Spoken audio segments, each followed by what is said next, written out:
Hello, Ian. How are you? Good, good. Given your job, you can tell us what your job, however, whatever you want to say about your job, and your dealings with e-scooters. Tell us about that. Well, I'm a professional driver. I drive a bus in Vancouver and have a safe driving record. Grew up in the city. There's obviously more cars, more vehicles on the street.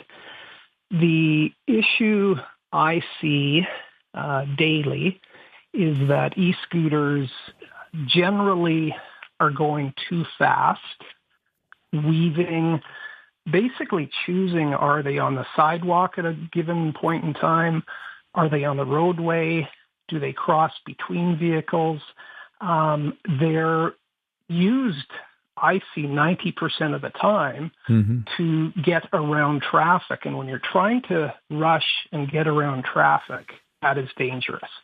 In my job, I've seen e-scooters coming down bridges in Vancouver at night, the opposite way of the flow of traffic in the lanes. I don't see e-scooter riders wearing helmets. I believe it's a pretty simple fix for cities in Canada to pass bylaws where e-scooters need to be licensed, insured, and possibly even have police have the availability to seize them and put them in the trunk and give them back in a week. There's no enforcement, I guess, and it makes it a very dangerous situation when you're driving a large vehicle at night as a professional driver, truck driver, bus driver, whoever, and having these e-scooters blow through stop signs, come off a sidewalk into a roadway, and then go back into a bike lane. And, the bike lanes in Vancouver, Ian, you're probably familiar with them, weren't designed or engineered with e-scooters in this type of speed in mind. They were designed for bicycles. So explain to me then, because in what way do the bike lanes not kind of anticipate e-scooters? Because a lot of the things you're saying, I see some cyclists, obviously not all cyclists. Please, cyclists, don't wait for me when I leave the studio tonight here from CBC. But I definitely see a lot of the same behaviors from cyclists in terms of going from bike lanes to roads to sidewalks, weaving in and out. In what ways do you see e-scooters as being more problematic? I see them being more problematic, and I'm a cyclist. I was actually hit by a car many years ago. So I understand cycling, and the difference between e-scooters and cycling, whether it's a professional cyclist or recreational, as a driver, you can generally judge the speed and the acceleration rate.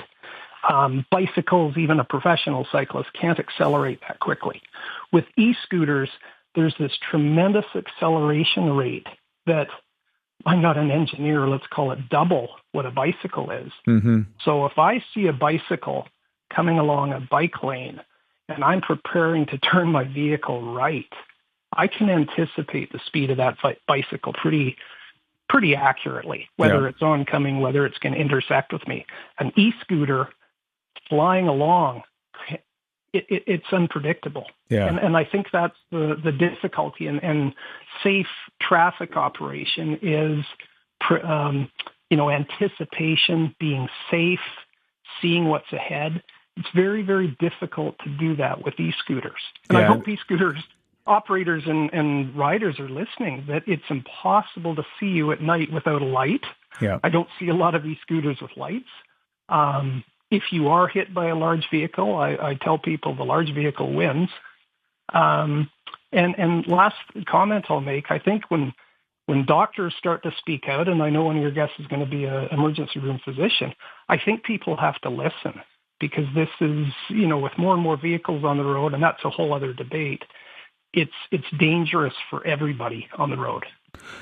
Well, Randy, not only as a professional driver in Vancouver have you given us a really thoughtful, interesting perspective, but you could not have better set up our next guest than you did, because indeed our emergency department physician is the next person who will be speaking. So, Randy, thank you very much for calling.